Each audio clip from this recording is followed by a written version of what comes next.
ఈ నామమును కీర్తించుట మంచిది. ఉదయమును నీ కృపను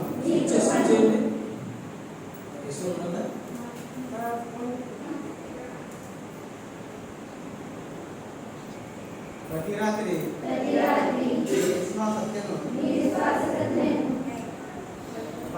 10 దొంతుల స్వరమండలంతోను గంభీర ధ్వనిగల సీతారాతోను ప్రచురించుట మంచిది. ఎందుకనగా యెహోవా ఈ కార్యము చేత నీవు నన్ను సంతోషపరుచున్నావు.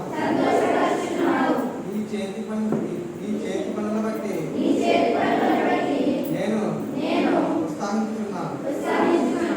యెహోవా నీ కార్యములు ఎంత దొడ్డవి, నీ ఆలోచనలు అతి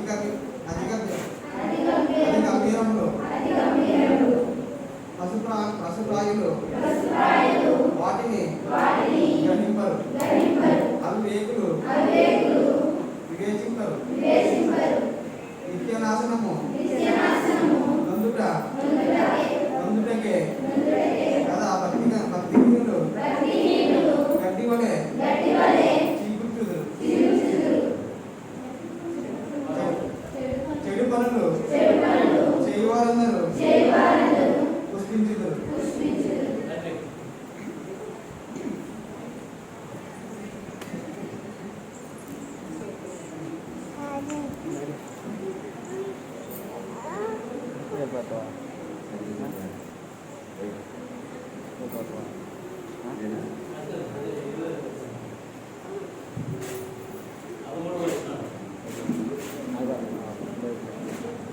యెహోవా నీవే నిత్యము మహోన్నతుడుగా ఉందువు.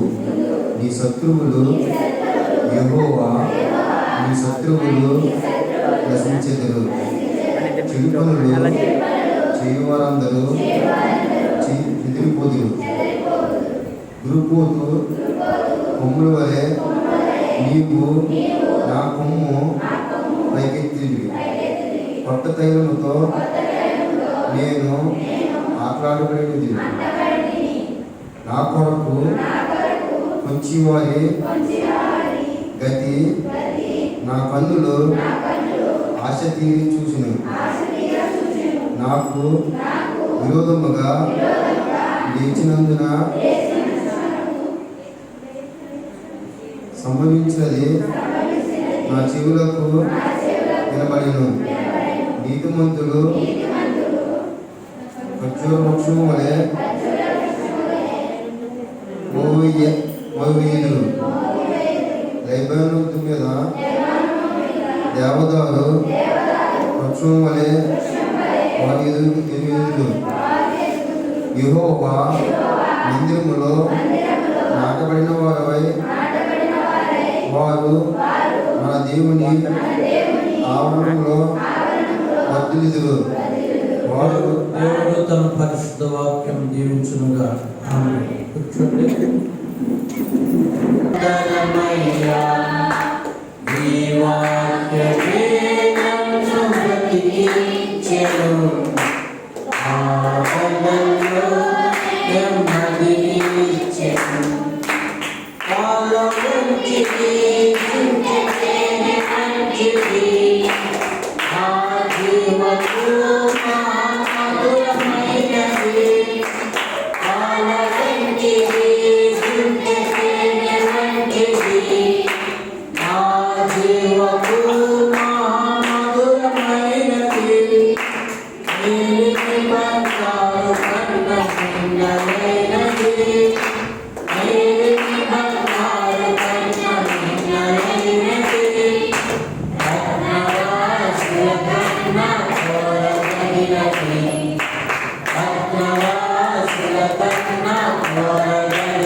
వాక్యమే నన్ను బ్రతికించెను.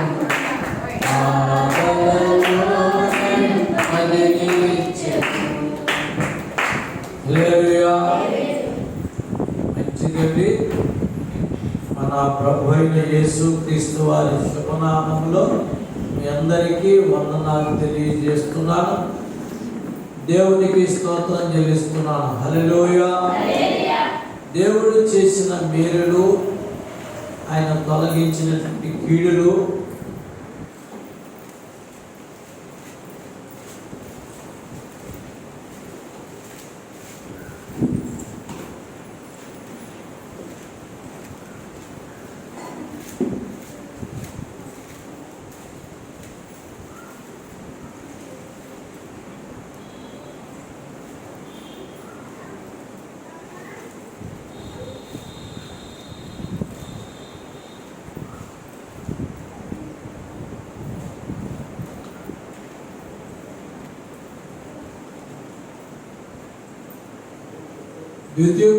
మంచిదండి. దేవుని వాక్యాన్ని ధ్యానం చేద్దాం. ద్వితీయోపదేశ కాండం 32వ అధ్యాయం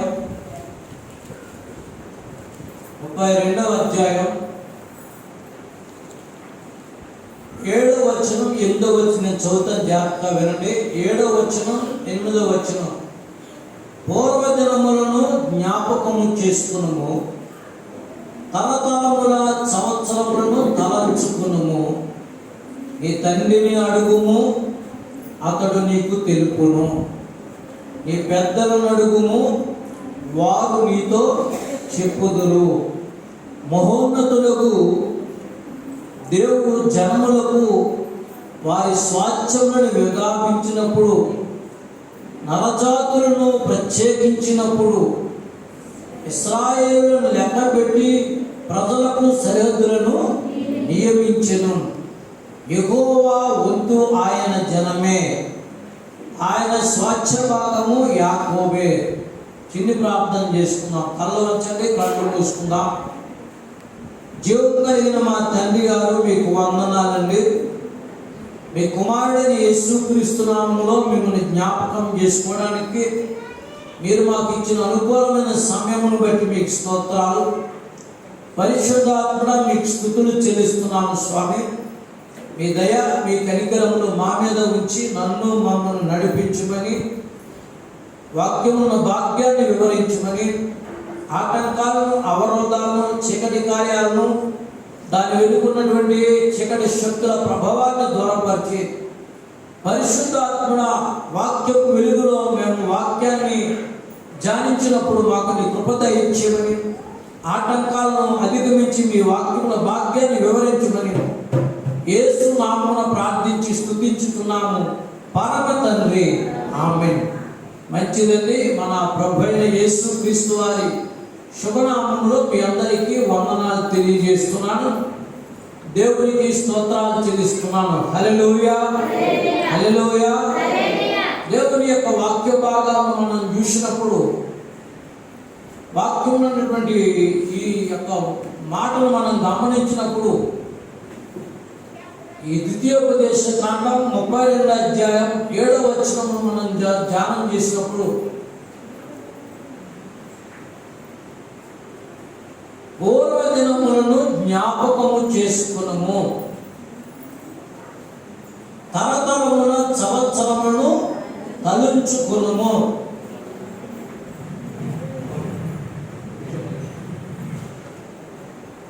నీ తండ్రిని అడుగుము, అతడు నీకు తెలుపును. నీ పెద్దలను అడుగుము, వారు నీతో చెప్పుదురు. గమనించండి. ఈ ద్వితీయోపదేశ కాండం 32వ అధ్యాయంలో 7వ వచనంలో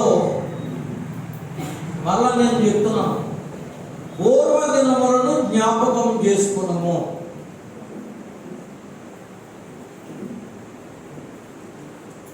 తరతరముల సంవత్సరములను నువ్వు తలంచుకునము. ఈ తండ్రిని అడుగుము, అతడు నీకు తెలుపును. నీ పెద్దలను అడుగుము, వారు నీకు చెప్పుదురు.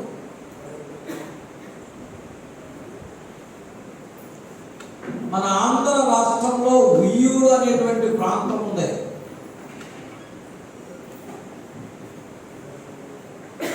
ఈ ఉయ్యూరు అనే ప్రాంతంలో గమనించండి, దీవెనకరమైన పిల్లలు ఉన్నారు.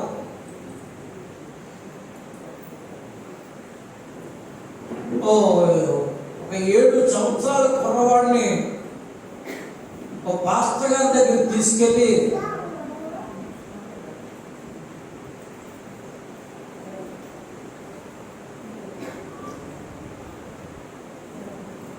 ఈ అబ్బాయిని స్కూల్లో వేస్తున్నాం, పేరు పెట్టను అన్నారట. ఆ పాస్టర్ గారు ఏం చేశారంటే ఆ అబ్బాయికి పరంజ్యోతి అని పేరు పెట్టారండి. దేవుని స్తోత్రం చెప్పండి. ఏం పేరండి? పరంజ్యోతి అని పేరు పెట్టారండి. ఆ అబ్బాయి 7వ తరగతి చదువుకున్నాడు. చదువుకున్నప్పుడు అతనికి దేవుడు చెప్పాడటండి. అప్పుడు 8వ తరగతి చదివితే మాస్టర్ ఉద్యోగం వచ్చేసింది. దాన్ని 8th స్టాండర్డ్ అనేవారు.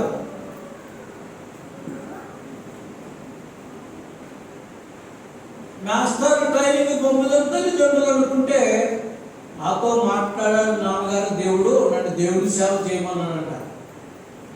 నీకు అంతా వచ్చేసి ఇంకా 14 సంవత్సరాల వయసు రాలేదు, మీసాలు కూడా రాలేదు,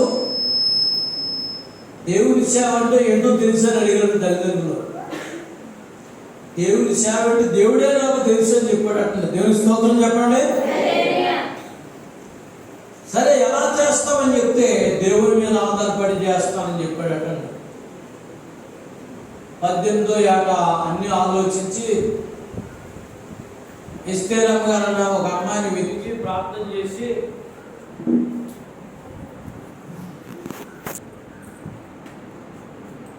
ఎస్తేరమ్మ అన్న అమ్మాయిని వెతికి ప్రార్థన చేసి పెళ్లి చేశారు. దేవునికి స్తోత్రం చెప్పండి. పెళ్లి చేస్తే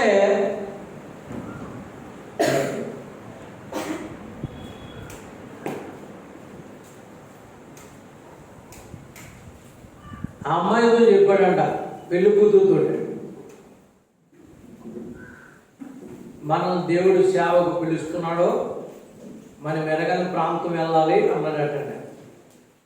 ఆవిడ అనుకుందట, దేవుడి సేవ కదా, ఈ హైదరాబాదు ఏ విశాఖపట్నమో లేకపోతే మంచి ప్లేసు దేవుడు చూపించుంటాడు, ఇంటికి అక్కడికి వెళ్దామని చెప్పి బయలుదేరినాడు.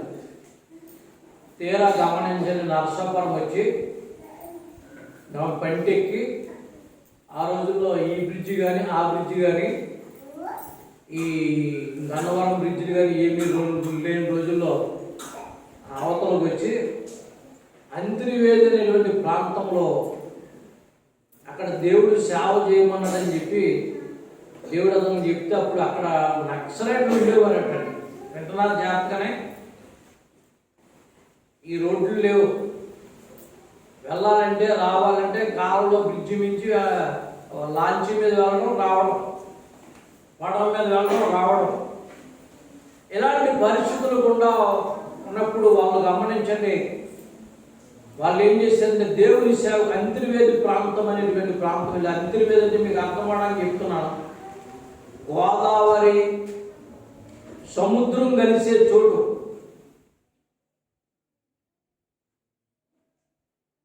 మొత్తం మీద వెళ్తే అక్కడ ఎవరో చోటు లేదు, చిన్న తాటాకులు పాకేసుకుని ఆ తాటాకులు పాకలో ప్రార్థన చేసుకుంటూ ఇంటికి తిరుగుతూ బైబిల్ పట్టుకుని యేసు ప్రభువుని నమ్ముకోండి అని చెప్తూ ఉండేవారట. దేవునికి స్తోత్రం చెప్పండి. ఒక పక్క నక్సలైట్లు అనేవారట, ఎవరినాడికి ఇక్కడికి వచ్చావు నువ్వు, ఎవరికి దేవుని సేవ చెప్తావు నువ్వు అని చెప్పి బెదిరిస్తూ ఉండేవారట. మేము మీకు అడ్డేమి రాము, మీరు మీ పని చేసుకోండి, మా పని మేము చేసుకుంటాం, మీకు అడ్డొస్తే నన్ను నా భార్యను చంపేయండి, దేవునికి స్తోత్రం చెప్పండి అని చెప్తూ ఉంటే గమనించండి. అలా ఉంటుండగా గమనించండి, వాళ్ళకి గమనించండి, వింటున్నారా? 6 ఆడపిల్లలు పుట్టారంట, 3 మగపిల్లలు పుట్టారంట. వాళ్ళు పుట్టేటప్పుడు వాళ్ళ ఇల్లు పరిస్థితి చెప్తున్నారు, జాగ్రత్తగా. ఒకే తాటి చెట్టును చీల్చి నిలబెట్టి ఆ పక్క ఈ పక్క ఎన్ని కర్రలు అయితే అన్ని కర్రలేసి అంత పాక్యం చేసుకుని దాంట్లో ఉండేవారట. ఒక పక్క మనుషులతో ఒక పక్కే, ఒక పరుషులతో ఒక పక్కే, అలా ఉంటూ ఉండేవారటండి. వాస్తవం మరి ఎలా చూసిందటండి? నిజంగా మిమ్మల్ని దేవుడి శాఖ ఇక్కడికి పిలిచాడా? పిలిస్తే ఈ పాక ఏంటి, ఈ వర్షం ఏంటి, 9 పిల్లలు ఏంటి, మనమేంటి, ఇలా ఎంతకాలం బతకాలం అనుకుంటూ ఉండేదటండి. దేవుడి స్తోత్రం చెప్పండి. పాస్టర్ గారు ఎవరంటే పిలిచాడు కాబట్టి దేవుడు గుర్తుండిపోయే జ్ఞాపకాలు ఇవి. చెప్పబడలేదు,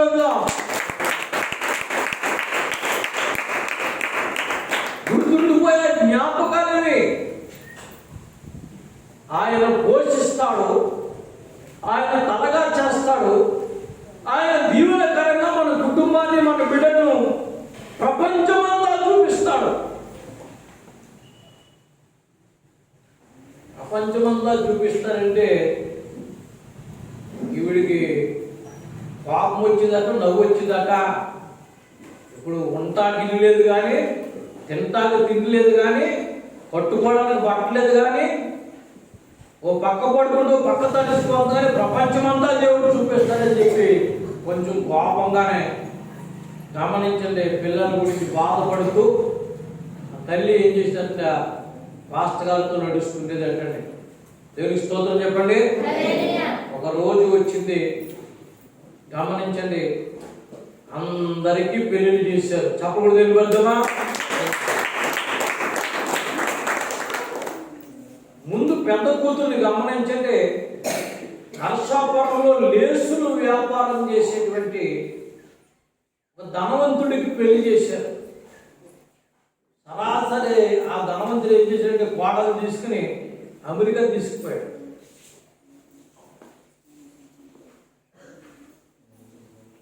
అక్కడ వాళ్ళు దేవుడి సేవ చేయడం ప్రారంభించారు. దేవుడి సేవ చేస్తూ టీచర్గా బ్రతుకుతూ గమనించండి, వాళ్ళ తల్లిదండ్రులను చూస్తూ మామయ్య గారికి సపోర్ట్ చేస్తూ మిగతా వాళ్ళందరికీ పెళ్లి చేసిన తర్వాత బిడ్డలు సంపాదించుకుంటూ మన తల్లిదండ్రులు పెంచినటువంటి పెంపకాన్ని మనం మర్చిపోకూడదు, పూర్వజనాలను జ్ఞాపకం చేసుకోవాలని చెప్పి ఈ ఇంటికి పెద్ద కూతురు ఏం చేసిందంటే, వీధుల్లో ఎవరైనా దిక్కులేని పిల్లలుంటే నాన్నగారు చూడండి వాళ్ళకి ఆదివారం అన్నం పెడదామని కట్టండి. ఈ రోజునంటే ఆదివారం అన్న గురించి అన్నం పెడదామని. అలాగా ప్రారంభమైనటువంటి ఆ పరిచర్య ఈరోజు మీకు చెప్తున్నాను. భారతదేశం అంతటా 500 హాస్టల్లో పిల్లల్ని, 500 హాస్టల్, 500 మంది కాదు, 500 హాస్టల్ పైబడి గమనించండి, 2000 సంఘాలు పైబడి వేవేలకు గమనించండి దీవెనకరమైన బిడ్డలుగా వాళ్ళు మార్చబడి ఇంచుమించుగా 200 స్కూళ్ళు వాళ్ళు కట్టారు. దేవుని స్తోత్రం చెప్పండి.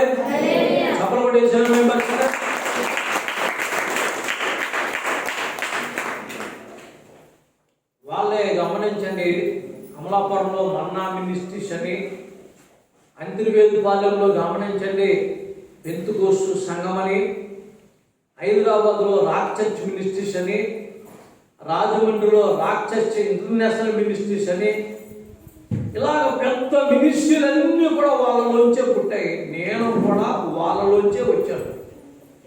దీనికి స్తోత్రం చెప్పండి. ఇంతకీ దీనికి మూల పురుషుడు ఎవరు చెప్పండి? పరంజ్యోతి.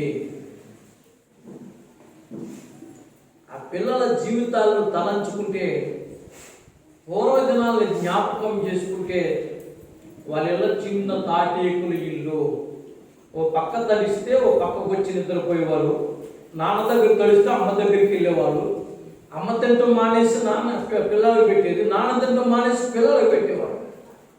అంత భయంకరమైన పేదరికంలో నుంచి ఈ రోజున వాళ్ళు గమనించని జీవించబడిన కుటుంబాలుగా వాళ్ళు వర్ధిల్లడానికి కారణం ఏంటంటే వాళ్ళు దేవుని విడిచిపెట్టలేదు, వాళ్ళ పేదరికాన్ని మర్చిపోలేదు. ఒక్కొక్కసారి సందర్భం వచ్చినప్పుడు నేను కొన్ని పాత జ్ఞాపకాలు గుర్తు చేస్తుంటే కొంతమందికి ఏంటి పాస్టర్ గారు, ఎవరో ఇచ్చిన బట్టలు వేసుకునేవారా, వీధి స్తంభం దగ్గర కూర్చోవరా, ఓ పూటండి ఓ పూట తినేవాడు కదా, 10 రూపాయలు ఎవరైనా ఇస్తే 2 రూపాయలు ఉల్లిపాయలు కొనుక్కుని, 2 రూపాయలు నూనె కొనుక్కుని, 10 రూపాయలు పచ్చిమిరకాయలు కొనుక్కుని, 2 రూపాయలు వంకాయలు కొనుక్కుని ఆ పూట కడుక్కుని పిల్లలతో పడుకునేవారా. చిన్న పాస్టర్ గారికి సరైన బట్టలు ఉండేవి కాదు. 10th క్లాస్ ఫస్ట్ క్లాస్లో పెద్దలు పుస్తకాలు కొనడానికి డబ్బులు లేని పరిస్థితి, కాలేజీ జాయిన్ అవ్వడానికి ఫీజు కట్టలేని పరిస్థితి. కానీ ఈరోజు అలా లేదు. దేవుని స్తోత్రం చెప్పండి. దేవుని వాక్యం సెలవిస్తుంది, నేను కాదు నీ పూర్వ దినాలను నువ్వు నీ తండ్రిని అడుగు, వాళ్ళ నీకు చెప్తారు. నీ పెద్దలను అడుగు, వాళ్ళ నీకు చెప్తారు. పరిశుద్ధాత్మ దేవుడు చెప్తున్నాడు. ఈ రోజున గమనించండి, పాత జీవితాన్ని ఎప్పుడు కూడా మనం మర్చిపోకూడదు. దేవుని స్తోత్రం చెప్తావా, అప్పుడు కూడా చెప్తావా. చెప్పనే ఈ పరంజ్యోతి గారు ఒక పిల్లలు గమనించండి, అండమాన్లో కూడా వాళ్ళ సంఘాలు ఉన్నాయి, వాళ్ళ హాస్టల్లో వాళ్ళ స్కూళ్ళు ఉన్నాయి. అక్కడ నన్ను పంపించాలని వాళ్ళు ప్రయత్నం చేశారు. నా దర్శనం వేరండి, నేను ఇక్కడికి వెళ్ళాలని చెప్పాను. అక్కడికి వేరే వాళ్ళని పంపించారు. మొన్న ఈ మధ్య వాళ్ళ ప్రోగ్రెస్ రిపోర్టు వాళ్ళ పత్రికలో నేను చూస్తే అక్కడ వాళ్ళు ఏ స్థితిలో ఎదుర్కోరంటే వాళ్ళ స్కూల్లో చదువుకున్న పిల్లలు ఉన్నతమైన ఉద్యోగాలుగా మారిపోయారంటే. ఇక్కడ పల్లీలకు దేవుడి సేవ అందించారండి. ఆ పల్లీలకు దేవుడి సేవ అంటే వాళ్ళు దేవుడు అందుకుని గమనించండి. పడవల్లో వేట పట్టేవారు ఇప్పుడు బోట్లు కొనుక్కుని సంఘము ద్వారా అందిన సేవతో అందుకుని దీవెనకరమైన గృహాలు కట్టుకుంటూ పల్లీలా లేరండి. గమనించండి, వాళ్ళు వ్యాపారం చేసేటువంటి చేపల వ్యాపారం చేసే వ్యాపారస్తులుగా మారిపోయారు. చప్పలు కొట్టేసిన ఎందుకు విషయాలు మీకు జ్ఞాపకం చేస్తున్నాడు గుర్తుపెట్టుకోండి. మన పూర్వస్థితి ఎప్పుడు కూడా మనము మర్చిపోకూడదు. మనం ఏ స్థితిలో ఉన్నాం, ఏ స్థితిలో దేవుడు లేవనెత్తాడు, ఏ స్థితిలో మనల్ని దేవుడు కరుణించాడనే విషయాలను మనం జ్ఞాపకం చేసుకోలేనటువంటి విషయాన్ని మీకు జ్ఞాపకం చేస్తున్నాను. గుర్తుపెట్టుకోండి, ఆ హాస్టల్లో వార్డెన్గా నేను పనిచేసినప్పుడు అక్కడ పరిస్థితులు అంతా నేను ఏలూరులో చూశానండి. చాలా దీవెనకరమైనటువంటి పరిస్థితి, చాలా ఆశీర్వాదకరమైన పరిస్థితి. పిల్లలకు గమనించండి, అన్నం పెట్టే ముందు ప్రార్థన, అన్నమైన తర్వాత ప్రార్థన, బడికి వెళ్ళేటప్పుడు ప్రార్థన, బడి నుంచి వచ్చేటప్పుడు ప్రార్థన, వారానికి ఒకసారి ఇస్త్రీ చేసిన బట్టలు ఇవ్వడం, ఇవన్నీ కూడా నేను చేస్తున్నప్పుడు దేవుడు నన్ను సేవకు పిలిచినప్పుడు ఈ పిల్లలతో ఉండిపోతే బాగుండు అనుకుని ఆ పిల్లలకు గమనించి నేను వాక్యం చెప్తూ ప్రార్థన చేస్తూ పాటలు నేర్పుతూ ఉన్నప్పుడు గమనించండి, దేవుడు నన్ను సేవకు పిలిచాడు. దేవుని స్తోత్రం చెప్పండి. అప్పుడు వాళ్ళు విడిచిపెట్టి వచ్చేస్తూ ఏడ్చారు, ప్రభువా ఈ పిల్లలాంటి పిల్లలు నాకు దొరకాలి, నేను కూడా వీళ్ళకి సేవ చేయడానికి అనుకూలంగా అక్కడ కూడా నేను సేవ చేస్తానని చెప్పినప్పుడు చప్పుడు కొట్టేస్తున్నాం. ఆశ్చర్యకరంగా ఈ ప్రాంతంలో కాలేజీ కట్టడం, దేవుని స్తోత్రం చెప్పండి. నేను అక్కడికి వెళ్ళబోయే చిన్న పాస్టర్కి వెళ్ళి రాష్ట్రమంతా వచ్చే పిల్లలందరికీ యేసుక్రీస్తుని గురించిన ప్రేమను పంచడం. చూసారా పరిచయం ఎలా దేవుడితో తెలుస్తాడు. ఇక్కడ కాలాగేది కాదు. గమనించండి, మలవద్దండి ఎక్కడనే వారు అలాంటి పరిస్థితులు. బాబు మాట్లాడకండి, ఎవరు మాట్లాడడానికి వీలేదు. మీ సెల్ ఫోన్ స్విచ్ ఆఫ్ చేయండి, సైలెంట్లో పెట్టండి. దేవునికి స్తోత్రం చెప్పండి. హల్లెలూయా. గమనించండి, అలాంటి పరిస్థితుల మధ్య ఈ దీవెనకరమైనటువంటి ఈ ప్రాంతం ఈ రోజున దీవెనకరమైనటువంటి ప్రాంతంగా మార్చారు. కారణం ఏంటంటే దేవుని వెలుగు గమనించండి ఈ ప్రాంతానికి వచ్చింది. రెండు చేతులెత్తి దేవునికి స్తోత్రం చెప్పండి. ఒక వ్యక్తి దేవుని చేతిలోకి వస్తే ఎంత దీవించబడతాడనే విషయాన్ని మనం ఇప్పుడు చూశాం. ఇప్పుడు బైబిల్లోంచి కూడా పరిశుద్ధ గ్రంథం నుంచి కొన్ని మాటలు మనం జ్ఞాపకం చేస్తాం. కొన్ని మాటలు ఏ వ్యక్తులు ఎలా దీవించబడ్డారు, పూర్వదినాలు ఎలా జ్ఞాపకం చేసుకున్నారు అనే విషయాలు కొన్ని మాటలు మనం జ్ఞాపకం చేసుకున్నాం. చూడండి, ఆదికాండము 48వ అధ్యాయము. ఆదికాండము 48వ అధ్యాయము.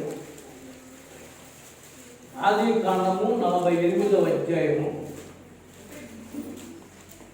48వ అధ్యాయము.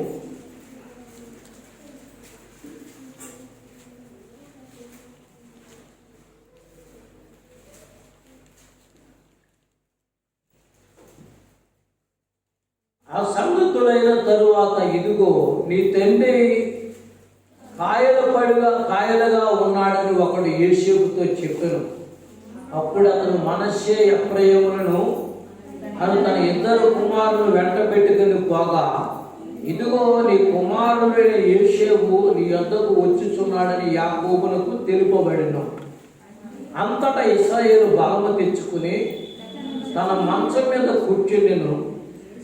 యోసేపును చూచి, కానాను దేశమందలి లూజులో సర్వశక్తి గల దేవుడు నాకు కనబడి నన్ను ఆశీర్వదించి, ఇదిగో నీకు సంతానాభివృద్ధి పొందించి నిన్ను విస్తరింపజేసి నీ జనముల సమూహములగునట్లు చూచి, నీ తర్వాత నీ సంతానములకు ఈ దేశమును నిత్య స్వాస్థ్యముగా ఇచ్చేదనని సెలవిచ్చెను.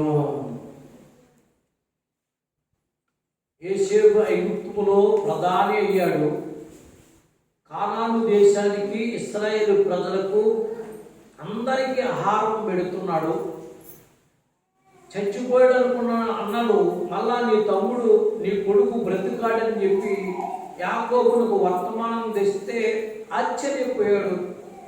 ఇవిగో బండిచ్చాడు నీ కుమారుడు, ఇవిగో ఆహారం తెచ్చాడు నీ కుమారుడు, ఇవిగో నీకు వస్త్రాలు ఇచ్చాడు నీ కుమారుడు అని చెప్తే, నేను చనిపోయాడు కూడా నా కుమారుని చూసి చచ్చిపోతాను, నా ప్రాణము నా కుమారుడి మీద ఆశ పెట్టుకుందని చెప్పి యాకోబు ప్రాణం తెప్పరిల్లి యోసేపు ఇచ్చిన బండ్లు ఎక్కి ఐగుప్తు దేశం వచ్చి యోసేపు మెడ మీద ముద్దు పెట్టుకుని ఏడ్చి, నిన్ను చూశాను, చనిపోతే చాలని ఆనందపడ్డాడు. దేవునికి స్తోత్రం చెప్పండి. హల్లెలూయా. చనిపోతే చాలనుకుని ఆనందపడ్డాడు, కానీ చనిపోనవలేదు. కానీ ముసలి తండ్రిని చూసి ముద్దు పెట్టుకుని మెడ మీద పడి ఏడ్చి తన రాజగృహములోకి తీసుకుని వెళ్ళి 17 సంవత్సరాలు పోషించి, నాన్న నన్ను పెంచి పెద్దవాడిని చేసి 17 సంవత్సరాల వరకు నీ దగ్గర ఉంచుకున్నావు. పరిస్థితులను బట్టి మనం విడిపోయాం. నిన్ను వృద్ధకాలంలో క్షేమంగా పోషించి సంరక్షిస్తానని చెప్పి గమనించండి. యాకోబును రాజమందిరంలో గమనించండి, పట్టుపాటుల మీద ఏ ఆహారం కావాలంటే ఆహారం ఇచ్చి పోషించాడు యోసేపు. మరణకాలం దగ్గర అయింది. కుమారుని చూడాలని ఆశపడి పిలిచాడు. యోసేపు 2 కుమారులను తీసుకుని వచ్చి తండ్రి దగ్గర సాగిలు పడ్డాడు. సాగిలు పడ్డప్పుడు ఎఫ్రాయిమును మనశ్శాను చేతులతో దీవించి ఒక మాట చెప్తున్నాడు. ఆ మాట ఏంటంటే, లూజు అనే ఊళ్ళో నాకు దేవుడు కనపడ్డాడు, నీకు సంతానాన్ని ఇస్తాను, నీ సంతానాన్ని విస్తరింపచేస్తాను, సర్వశక్తి గల దేవుడు నువ్వు నమ్ము అని నాతో చెప్పాడు. దేవుని స్తోత్రం చెప్పండి. ఆ మాటలు ఎక్కడనే మనం చూద్దామా? లూజు ఎక్కడ ఉంది? లూజులో యాకోబు ఎక్కడ ఉన్నాడు? లూజు అనే ప్రాంతంలో యాకోబు ఎప్పుడు ఉన్నాడు? ఎందుకు కొడుకు దగ్గర రాజైనప్పుడు చనిపోయే ముందు లూజును జ్ఞాపకం చేసుకుంటున్నాడు? లూజును ఎందుకు జ్ఞాపకం చేసుకున్నాడు? లూజు అనే ఊర్లో అసలు దేవుడు యాకోబుతో ఏం మాట్లాడాడనే విషయాలు మనం చూస్తే ఆదికాండము 28వ అధ్యాయము, ఆదికాండము 28వ అధ్యాయము, ఆదికాండము 28వ అధ్యాయము. ఏసేవు యాకోబులు మధ్య కలహాలు ప్రారంభమయ్యాయి. ఇద్దరు చనిపోతారు కొట్టుకుని చెప్పి తల్లిదండ్రులు ప్లాన్ చేసి యాకోబును మేనమామ గారి ఇంటికి పంపించేదని ఆలోచన చేశారు. యాకోబు ఒక కర్ర బట్టల మూట పట్టుకుని గమనించండి, మేనమామ గారి ఇంటికి ప్రయాణమయ్యాడు. అసలు ఏం పట్టుకునండి? ఒక కర్ర, ఒక బట్టల మూట పట్టుకుని ఇల్లు వదిలి తల్లిదండ్రులను వదిలిపెట్టి ప్రయాణం బయలుదేరాడు. అరణ్యం వచ్చింది. అర్ధరాత్రి గుర్తుపెట్టు, అరణ్యము అర్ధరాత్రి ఒంటరితనం. వెనక్కి వెళ్దామంటే తల్లిళ్ళు దూరం, ముందుకు వెళ్దామంటే మేనమామిళ్ళు దూరం. గుర్తుపెట్టుకున్న అర్ధరాత్రి, ఒంటరితనం, అరణ్యం. అలాంటి పరిస్థితుల మధ్య యాకోబు జీవితం ఎలా ఉంది అని మనం చూస్తే 28వ అధ్యాయము 10వ వచనం మనం చూస్తే, నేను చదువుతా జాగ్రత్తగా వినండి, కంగారు పడకండి, మిమ్మల్ని ఎవరు తరములు జాగ్రత్తగా వినండి. యాకోబు బేర్షెబా నుండి బయలుదేరి హారాను వైపు వెలుచు ఒక చోట చేరి పొద్దుగుంకున్నప్పుడు అక్కడ ఆ రాత్రి నిలిచిపోయి ఆ చోట రాళ్లలో ఒక రాతిని తీసుకుని తను తలగడిగా చేసుకుని అక్కడ పండుకొను. అప్పుడు అతడు ఒక కలగను, అందులో ఒక నిచ్చెన భూమి మీద నిలబడిను, దాని కొన ఆకాశము నిండెను, దాని మీద దేవుని దూత ఎక్కుచూ దిగుచూ ఉండిరి, మరియు యెహోవా దానికి పైగా నిలిచెను.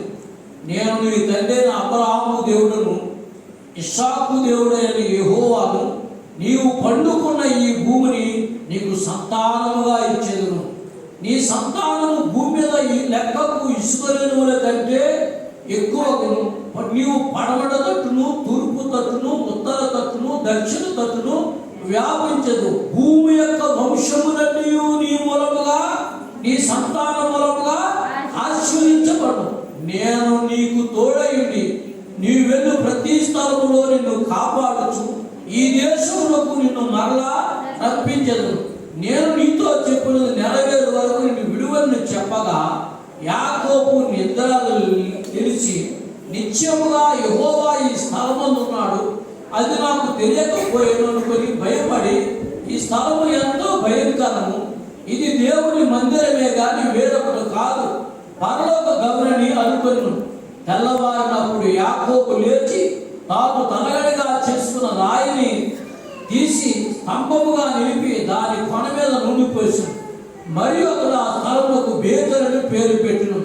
అయితే మొదట ఆ ఊరు పేరు లూజు. చప్పుడు కొట్టేసండి. గమనించండి, ఎక్కడ యాకోబు ఒంటరిగా తలగడిని రాయిగా చేసుకుని అరణ్యములో, గమనించండి, కటిక నేల మీద పడుకొని ఏడుస్తూ కన్నీరు కారుస్తూ, నమ్మకు దూరమయ్యాను, మా నాన్నకు దూరమయ్యాను, మా మేనమామకు దూరంగా ఉంది, ఇది అరణ్యము, ఒంటరిగా ఉన్నాను, కటిక నేల మీద రాయిని తలగడిగా చేసుకుని పడుకున్నానంటే అక్కడకు దేవుడు దేవదూతలను పంపించాడు. చప్పట్లు వేసిన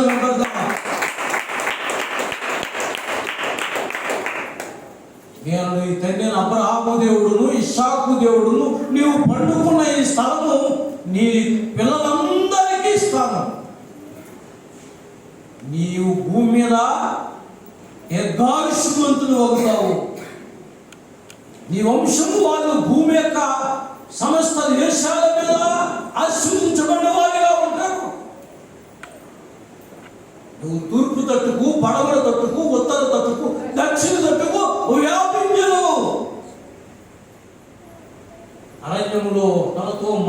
మాట్లాడిన దేవుడికి గమనించండి, సాష్టాంగపడి నమస్కారం పెట్టి యాకోబు అన్నాడు, ఇది పరలోకపు గవిని. రాయిని తలగలిగా చేసుకున్నటువంటి రాయి మీద నూనె పోసి నేను మరలా వచ్చి గమనించండి, ఇక్కడ దేవుడికి మందిరం కడతానని తీర్మానం చేసుకున్నాడు.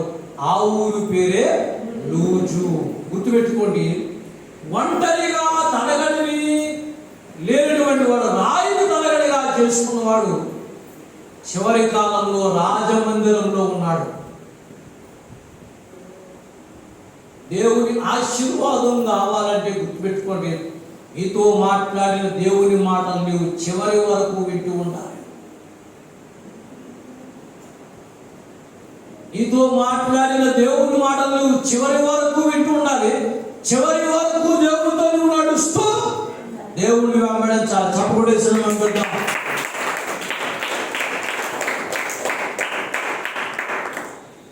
రాజమందిరంలో ఉన్నప్పుడు యేసుతో చెప్తున్నాడు, నాయన నీకు ఈ రోజు దేవుని మందిరం రాజమందిరం కనబడ్డది, కానీ నేను రాయిని తలగడిగా చేసుకుని పండుకున్నప్పుడే నువ్వు గమనించండి, గర్భములో పడక ముందే, నీ తల్లిని చేసుకోక ముందే దేవుడు నాకు ప్రత్యక్షమై ఈ దర్శనం అంతా నాకు చూపించాడు.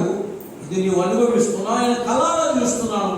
నా పూర్వజనం నీకు చెప్పాలి, మీరు జ్ఞాపకం చేస్తున్నాడు. ఇప్పుడు పిల్లలు చెప్పండి, ఆ విషయాలు ఎక్కడ పెళ్లి సంబంధాలు రావు.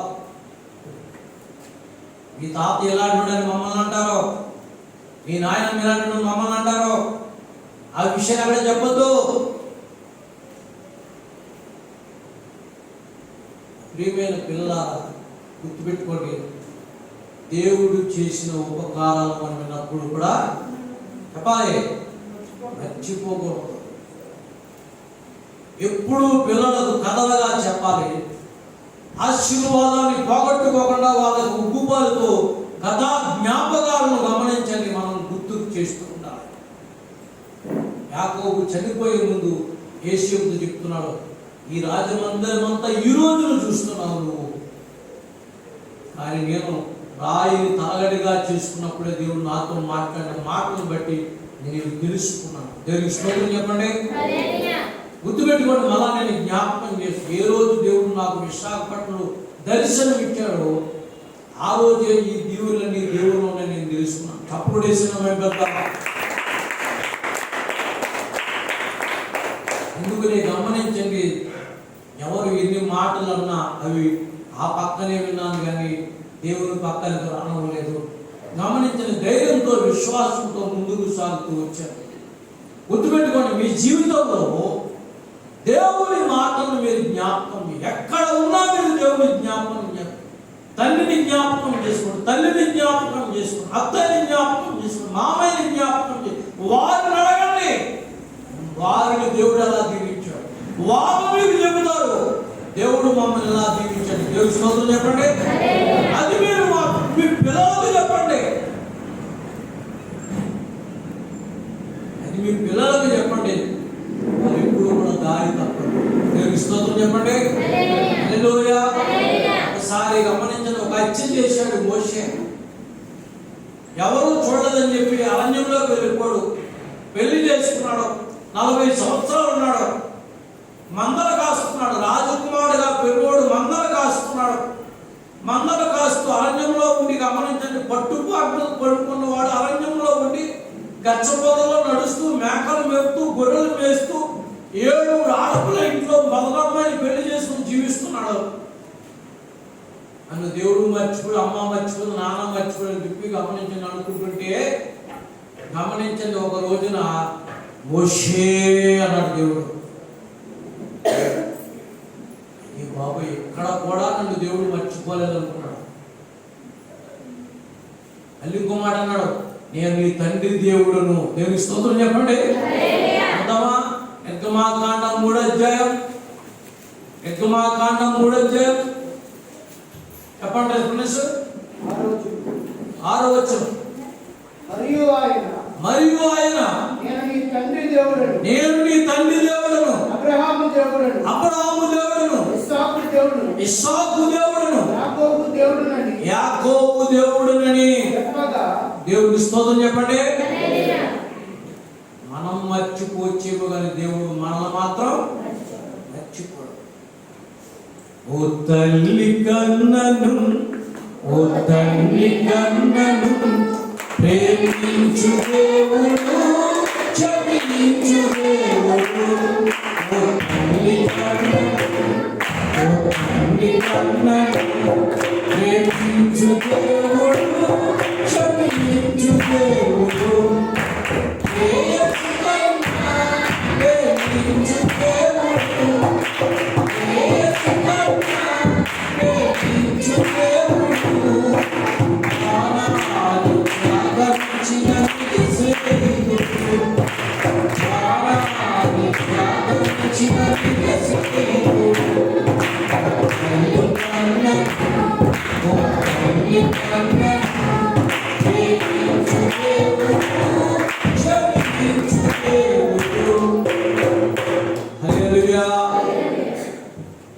నేను మర్చిపోలేదు, రా ఫరోకు నిన్ను దేవుణ్ణి చేస్తాను. దేవుని స్తోత్రం చెప్పండి. నిన్ను ఎవరికి చేస్తాం? దేవుణ్ణి, ఫరోకు దేవుణ్ణి చేస్తాం. ఐగుప్తు దేశం అంతా ఉండే రాజులనే ఆ రాజుకు నిన్ను దేవుణ్ణి చేస్తాం. మోషే వెళ్ళాడు, దేవుడి చేతికి మోసే కర్ర ఇచ్చాడు. ఆ కర్ర చేత పెద్ద అద్భుతాలు చేశాడు.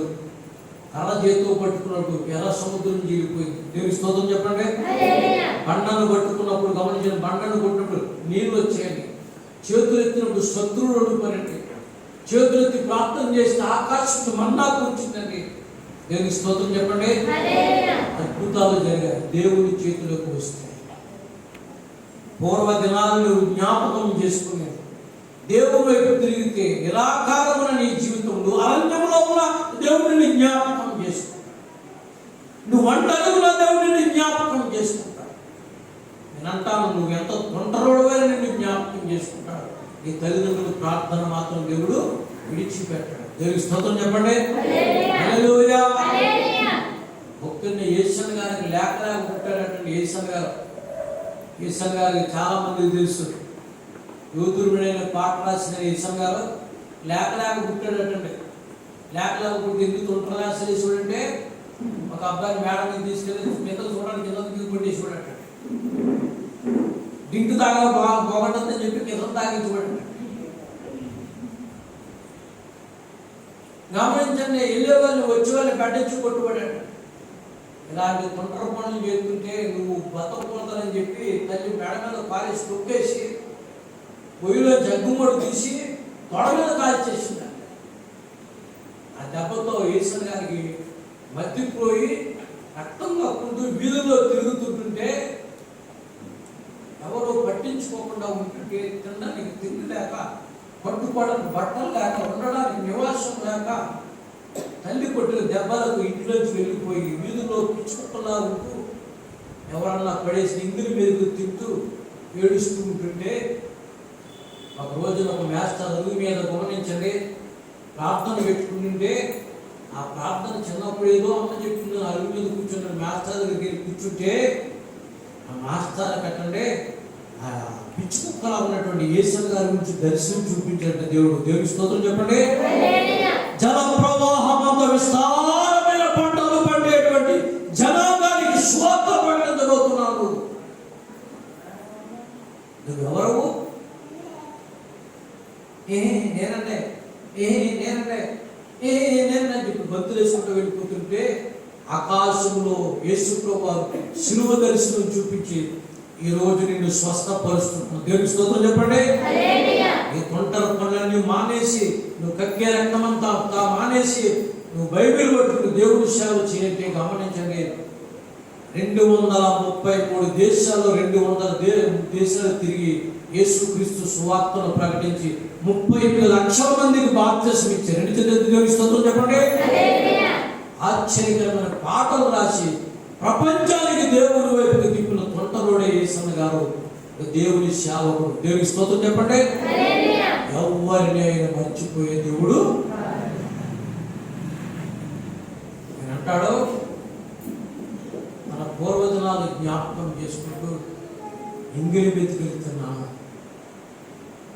ఎవరు అరుగు మీద పడుకుంటే వాళ్ళు అబ్బా వెళ్ళిపో అని చెప్పేవారు. రోడ్డు మీద పడుకుంటే ఏమొచ్చేవో తెలుసుకున్నాను. కప్పుకోవడానికి పట్టుకున్న బట్టలే నాకు తోడు, దేవుడు తప్ప వేరే ఆధారం లేని పరిస్థితులు. సంఘం గమనించండి, నెల్లూరు నుంచి గుంటూరు వచ్చి కడితే మంచి సంఘం కట్టిన తల్లిదండ్రులు వచ్చి, ఒరే బాబు నీకు పెళ్లి చేస్తాం, నువ్వు మంచోడు అయిపో తుంటోడు అనుకుని తిట్టాము, నీకు పెళ్లి చేస్తామంటే అన్నారటండి. సగం సిలువలో కాలిపోయాను, సగమంతా చచ్చిపోయింది శరీరం, మిగతా సగం కూడా చచ్చిపోయిన తర్వాత యేసుప్రభు దగ్గరికి వెళ్ళిపోతాను, నాకు పెళ్లి అన్నాడు. దేవుని స్తోత్రం చెప్పండి.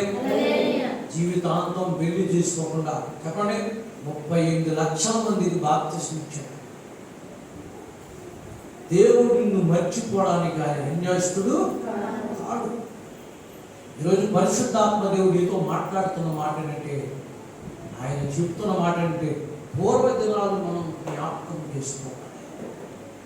అది మనం పిల్లలకు చెప్పాలి. అన్నం వాడి చేయకూడదు. కొంతమంది గమనించండి, ఫ్రైడ్ రైస్ ఉంటేనే అన్నం తినరు, ఎగ్గ బిర్యానీ ఉంటే అన్నం తినరు, ముక్కుంటేనే ముక్కలు ముద్దలేగలవు. కొంచెం కష్టమైతే క్షమించండి. పిల్లలకు కొంచెం వెజిటేరియన్ కూడా ఒక పూట అలవాటు చేయండి. ఇది మేము తిన్న ఆహారం. ఎంతకంటే ఉందో తెలుసా, ఎంతకంటే ఉందో తెలుసా, అది వ్యాసకాలం మేము తాగే గింజే, నిమ్మకాయ పిండి, ఇది మేము తాగి బతికమని చెప్పండి. వాళ్ళు అనుకుంటారు అప్పుడు ఏంటంటే, మా అమ్మని దేవుడు దీవించాడు. దేవుడి స్తోత్రం చెప్పండి. హల్లెలూయా. ఓ అబ్బాయి గమనించండి, నాకు కత్త నుంచి ఫోన్ చేశాడు. ఈ అబ్బాయి అంటే సరోజి గారు అబ్బాయి. బాబు ఎలా ఉన్నావు అన్నాడు. బాగున్నాను అంకుల్ గారు, బాగా అన్నాడు. భోజనం చేసి అన్నాడు. చేస్తాను అంకుల్ గారు. మరి చేయబోయా అంటే, ఉందండి రాత్రి భోజనం, మధ్యాహ్నం వెచ్చం చేసుకుని ఉన్నమాట దేవుడు చేయాలి, మధ్యాహ్నం వెచ్చం చేసుకుని తింటాను. ఇదేంటి రాత్రి పోయి వెచ్చం చేసుకోండి, దాని గురించే కదా ఇక్కడికి వచ్చింది, దాని గురించే కదా ఇక్కడికి వచ్చింది. మా అమ్మ నన్ను వదిలిపెట్టింది, వాళ్ళు ఏదో సుఖపడతారని, నేనేదో దీవించబడతాను వాళ్ళని ఇక్కడ పంపించారు. ఆ డబ్బులు ఏదో ఆకు పంపితే వాళ్ళు బాగుంటారు. దేవునికి స్తోత్రం చెప్పండి. పూర్వదినాలు పిల్లలు జ్ఞాపకం చేసుకున్నారు. నేను సంతోషపడ్డాను. దేవుని సాక్షి చెప్తాను. ఎందుకు ఈ మాటలు చెప్తున్నాను గమనించండి. మీ పిల్లలకు గమనించండి, నువ్వు చెప్పాలి, చెప్పి తీరాలి. దాని వెనుకున్నటువంటి ఆశీర్వాదం దేవుని ద్వారా వచ్చిందని తప్పకుండా నీవు చెప్పాలి. దేవునికి స్తోత్రం చెప్పండి. మన మధ్య ఉండే కావని ఇచ్చర్లో చదువుతుంది. ఇచ్చరనే పేరు బహుశా ఎప్పుడూ వినుండదు, ఎప్పుడూ వినుండదు. తాను ఎప్పుడు త్రిపులేటిలో చదువుతున్నాడు కానీ ఎప్పుడు అనుకోలేదు. అక్కడ పరిస్థితులను చూసి ఇంకా చదువుకోవాలి. దేవునికి స్తోత్రం చెప్పండి. హల్లెలూయా, హల్లెలూయా. గమనించండి, వాళ్ళ తల్లిదండ్రులు పెంచిన పెంపకాలు, మన తల్లిదండ్రులు పెంచిన పెంపకాలు మనం జ్ఞాపకం చేసుకోవాలి. దేవునికి స్తోత్రం చెప్పండి. నేను మా నాన్నగారు బిఎన్ఆర్ కాలేజీ భీమవరం చదువుతుండగా గమనించండి, రాత్రులు కొంచెం నిద్ర లేని కారణంగా అప్పుడు నాకు రక్తం పడుతుంటే, నాన్నగారు నాకు రక్తం పడుతుంది అని చెప్తే ఆయన అబ్బా కంగారు పడి ఏంటి పంచి కొట్టేసింది, తను కొట్టేసుకుని ఇంటికి కాలేజీకి వచ్చేసాడు. కాలేజీకి వచ్చేసి మా అబ్బాయి ఎక్కడ రావులుకున్నాడు. నేను రావులుకొని అని చెప్పుకోండి. అంటే ఎవరో మీ నాన్నగారు వచ్చారని చెప్పినప్పటికీ మా నాన్నగారు ఏంటండి ఇలా వచ్చేస్తుంది, ఇది బాగా వచ్చేస్తుంది కదా, ఏమైంది నీకు, ఎందుకు రావడం రక్తం, డాక్టర్ దాన్ని తీసుకెళ్ళినా వెళ్తుండే, ఏదైనా రాత్రి పోవాలి చదువుకున్నానని చెప్పారు, అలా చదువుకోద్దని చెప్పారు, రెస్ట్ తీసుకోమని చెప్పారు. ఇంకే కంగారు పడిపోయి గమనించండి, ఒక 70 రూపాయలు ఇచ్చి, ఎంత విజ్ఞానం గారు, ఒక 70 రూపాయలు ఇచ్చి, బాబు మరి వెళ్ళడానికి డబ్బులు లేవన్నా, నేను మళ్ళా 30 రూపాయలు ఆయన ఇచ్చి జాతర అయిందని చెప్పి కాలేజీకి తీసుకెళ్ళి నాన్నగారిని ఇది మేము తాగట్టి అని చెప్పి టీ ఇప్పించారు. బాబు ఎంత టీ అన్నాడు, కావాలని. ఎంత చాలామందికి తెలియదు. 2 ఇడ్లీ ఇప్పించి ఇదంతా అన్నాడు, 10 రూపాయలు. బాబు ఇలా నెలకి ఎంత అవుతుందని అడిగాను. 22.5. 15 అద్దలంతా 30 అద్దలంతా 15 రూపాయలు. 30 పావులు ఎంత 7.5, 22.5. నెలకు నా ఖర్చు ఎంత? ఇప్పుడు 22.5 మానసంగి మొక్కని ఇష్టపడతాను.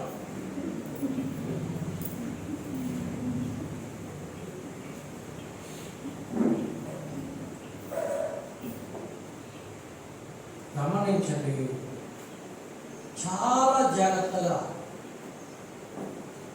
రావులపల్లి బస్సు ఎక్కడం, కాలేజీ బస్ స్టాండ్ దిగడం, కాలేజీకి వెళ్ళడం, చదువుకోవడం, మళ్ళీ బస్సు ఎక్కడం, కాలేజీకి రావడం, ఆదివారం ప్రార్థన చేయడం.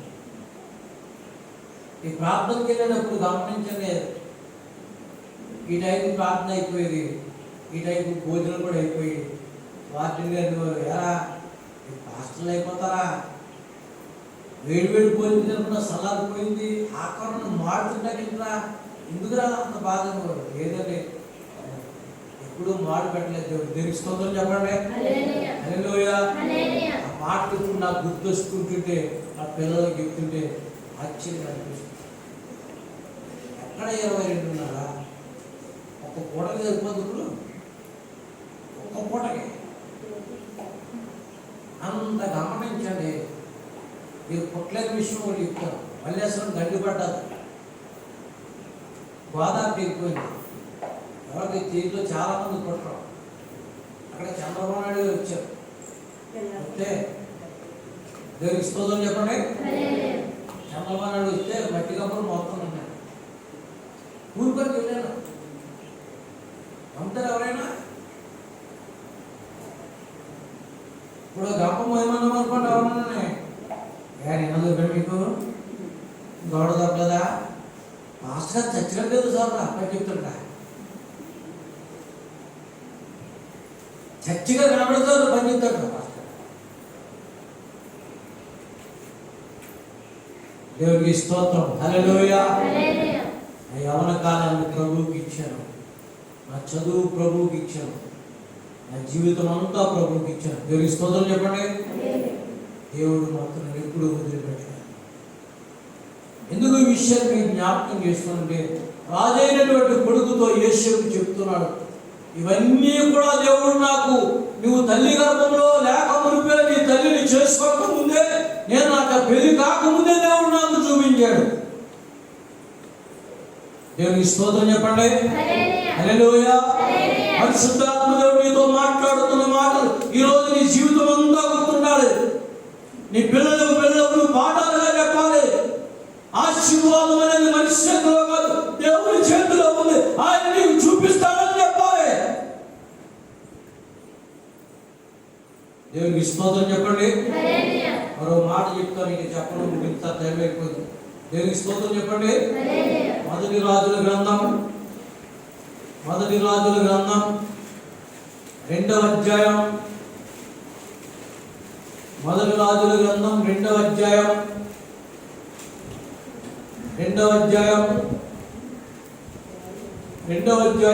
మొదటి నుంచి 4 వచనాలు చూడండి. దావీదునకు మరణకాలము సమీపింపగా అతడు తన కుమారుడైన సొలొమోనునకు ఇలాగూ ఆజ్ఞ ఇచ్చెను, లోకులందరూ పోవలసిన మార్గమున నేను పోవచ్చున్నాను. కాబట్టి నీవు ధైర్యము తెచ్చుకొని నిబ్బరము కలిగి నీ దేవుడైన యెహోవా అప్పగించిన దానిని కాపాడి ఆయన మార్గమును అనుసరించి నడుచుకుని ఎడల నీవెక్కడ తిరిగినో అన్నింటిలో వివేకముగా నడుచుకుందువు. మోషే ధర్మశాస్త్రంలో రాయబడి ఉన్న దేవుని కట్టడలను, ఆయన నియమించిన ధర్మమంతటిని, ఆయన న్యాయ విధులని, శాసనములను గైకొనుము. అప్పుడు నీ పిల్లలు తమ ప్రవర్తన విషయంలో జాగ్రత్తగా ఉండి నా ఎదుట తమ పూర్ణ హృదయంతో పూర్ణ మనస్సుతో సత్యమును అనుసరించి నడుచుకుని ఎడల ఇశ్రాయేలు రాజ్య సింహాసనం మీద ఆశీనుడు ఒకడు నీ ఉండక మానడు యెహోవా నన్ను గూర్చి ప్రమాణము చేసిన మాటను స్థిరపరచును. దేవుని స్తోత్రం చెప్పండి. దేవుని నియమాన్ని నువ్వు పాటించు, నీ పిల్లలకు నేర్పించు, నీ వంశము దేవుడు దీవిస్తాడని చివరి కాలంలో దావీదు సొలొమోనుకు చెబుతూ, తన కొడుకునైన సొలొమోనుకు చెబుతూ, ధర్మశాస్త్రం అంతటిలో నీవు దేవుని యథార్థంగా నువ్వు ఆచరించాలి, పూర్ణ మనసుతో పూర్ణ హృదయంతో ఆ నియమాలను పాటించాలని చెప్తూ ఏమని చెప్తున్నాడంటే గమనించండి. 7వ వచనానికి వస్తాను, మిగతా విషయాలు. నేను నీ సహోదరుడైన అబ్షాలోము ముందు నుండి పారిపోగా గిలాదుని బర్జిల్లయి కుమారుడు నాకు సహాయం చేసిరి. నీవు వారి మీద దయ ఉంచి నీ బల్ల యొక్క భోజనము చేయు వారిలో వారిని. దేవునికి స్తోత్రం చెప్పండి. వచ్చేవారు వీరుని ఈ వాక్య భాగాలు మనం జ్ఞాపకం చేసుకుందాం. చివరి కాలంలో దేవుని వాక్యం నువ్వు చదవాలి, ప్రార్థన చేసుకోవాలి, నీ పిల్లలకు చెప్పాలని చెప్పి ముగిస్తూ, నేను అరణ్యంలో ఉండగా నన్ను గమనించండి, శత్రువు తరుముతుండగా గమనించండి, నాకు ఆహారం లేనప్పుడు, అప్పటికే నేను రాజుని, నాకు ఆహారం లేనప్పుడు బర్జిల్లయి అనేవాడు నాకు బేరాలు పట్టుకొచ్చి ఇచ్చాడు. బర్జిల్లయి అనేవాడు గమనించండి, నాకు గమనించండి జుండుగడ్డలు పట్టుకొని ఇచ్చాడు. అరణ్యంలో ఉన్న వాడిని వెతుక్కుంటూ పేలాలు పట్టుకొని ఇచ్చి నాకు అనంతం అని చెప్పి అవి పెట్టాడు, జున్నుగడ్డలు పెట్టాడు. కొన్ని బట్టలు కూడా నాకు ఇచ్చేది చేసేట ధనవంతుడు నా మీద జాలి చూపించాడు. నేను చెప్తున్నాను, నువ్వు రాజు అయ్యావు కదా, నేను చనిపోతున్నాను, అతని పిల్లల్ని మాత్రం నీ పిల్లలుగా చేర్చుకుని నీ భోజనాల దగ్గర భోజనం పెట్టు. దేవునికి స్తోత్రం చెప్పండి. హల్లెలూయా. ఎవరెవరు నీకు సహాయం చేస్తే నువ్వు దీవించబడ్డావో వారి పిల్లలను మాత్రం నువ్వు మర్చిపోకుండా నీ పిల్లలకు పరిచయం చేసి వాళ్ళ వల్ల నీవు జాలి చూపించాలి. వాళ్ళకు అవసరమైనప్పుడు నీ చేతులు అందించి వారిని పైకి లేవనెత్తాలి. దేవునికి స్తోత్రం చెప్పండి. దావీదు గొర్రెలు కాసుకునేవాడు రాజుగా మారాడు. చనిపోయే ముందు తన జీవితాన్ని కొడుకు చెప్పి, నేను గొర్రెల దొడ్లోనుగా దేవుడు నన్ను రాజుగా చేశాడు, నువ్వు పుట్టక ముందే దేవుడు నాకు చెప్పాడు నేను రాజుని చేస్తాను, నువ్వు పుట్టక ముందు నాకు సహాయం చేసిన వాళ్ళు వీళ్ళు.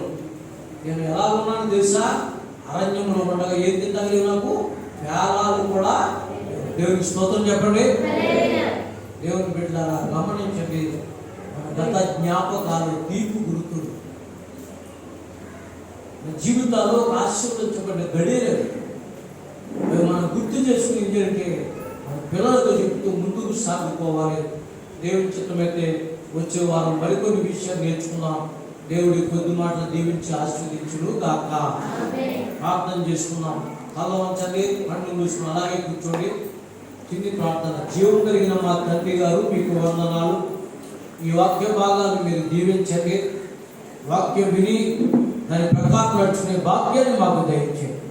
నీ కృప వెంబడి కృపను కుమ్మరించండి తండ్రి. నీ కృపను బట్టి, నీ కనికరాన్ని బట్టి ఈ ఆశీర్వాదము అనుభవించే జనాంగముగా మమ్మల్ని మార్చండి. యేసు నామమున ప్రార్థించి స్తుతించి అడుగుచున్నాము పరమ తండ్రి. ఆమేన్. చప్పట్లు కొట్టి శ్రమ